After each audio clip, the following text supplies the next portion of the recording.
कहा था ना, एक बूंद दूध ना गिरे। हाँ, सारा दूध गिरा दिया निर्लज्ज तरीका। मामा से भीख मंगवाएगा क्या भांजे? हाँ? भाभी, गाय की ठोकर से गिर गया, मैं निकाल देती हूँ। चल निकाल जल्दी। हाँ हाँ। ले बेटा। आजा आजा काली, आजा।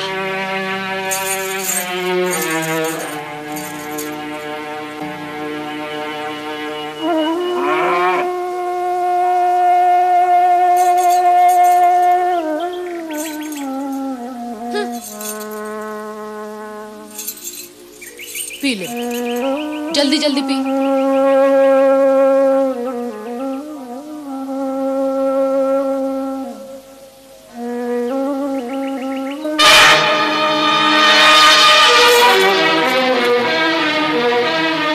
देख रहा है आंखें चौड़ी करके? कुदृष्टि लगाएगा मेरे पुत्र को। हाँ, जा हट यहाँ से, गाय चराने लेकर जा। जा कह रही हूँ ना।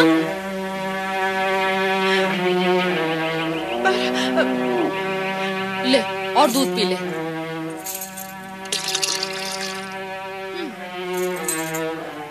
अब तू यहाँ खड़ी खड़ी क्या मुंह देख रही है महारानी? घर का कामकाज कौन करेगा? जा।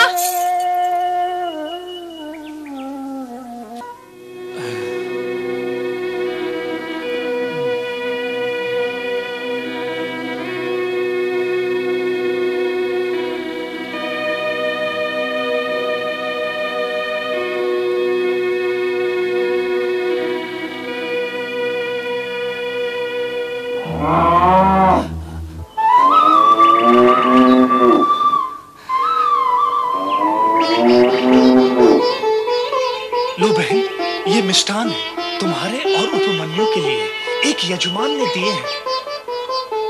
तारा को पता चलता तो ये मिष्ठान पुरंदर को दे देती। लो, तुम और उपमन्यु खा लो। ये लो। मामा, मिष्ठान लाए हो हमारे लिए? हाँ उपमन्यु, ये मिष्ठान तुम्हारे लिए है। लो बेटे।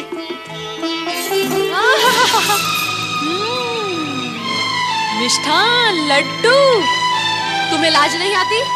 अपने पुत्र को मिष्ठान ना देकर पराये पुत्र को प्रसन्न कर रहे हो। हाँ, अरे कैसे पिता हो? धिक्कार है ऐसे पिता पर। उपमन्यु क्या पराया है? मेरी बहन का पुत्र क्या पराया है? भांजे पराये होते हैं क्या? ओहो, भांजे के मामा जग में पहले अपने पुत्र के लिए विचार करते हैं, भांजे के लिए नहीं।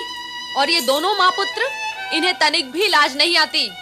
जानती है, पुरंदर के खाए पिए बिना इस घर में कोई कुछ भी खाता पीता नहीं। फिर भी मीठा खाने के लिए न जाने कितने जन्मों से इन माँ पुत्रों की आत्मा व्याकुल थी कि इस मिष्ठान पर आंखें गड़ी हुई हैं। हाँ, आज इन्हें दंड स्वरूप भोजन ही नहीं मिलेगा। हाँ, समझे? चलो तुम अंदर, चलो, चल।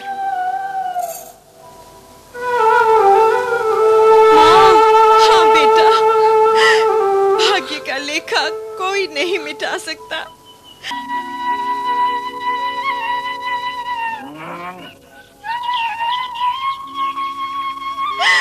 पुत्र उपमन्यु, तुझे दूध पीना है ना? अरे तो शिव की आराधना कर, वे तुझे दूध का सागर प्रदान करेंगे। शिव की आराधना कर, शिव की आराधना कर पुत्र। हाँ माँ, मैं शिव की आराधना करूंगा, अवश्य करूंगा।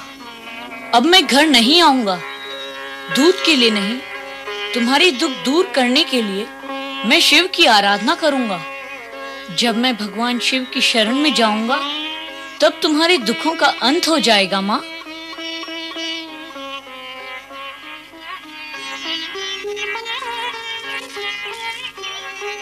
तुम सब घर लौट जाओ। यदि बता सको तो मेरी माँ को बता देना कि मेरी चिंता न करे। उससे कहना कि तुम्हारा पुत्र तुम्हारी आज्ञा का पालन कर भगवान शिव की शरण में चला गया है। जाओ गौ माताओं, घर चली जाओ।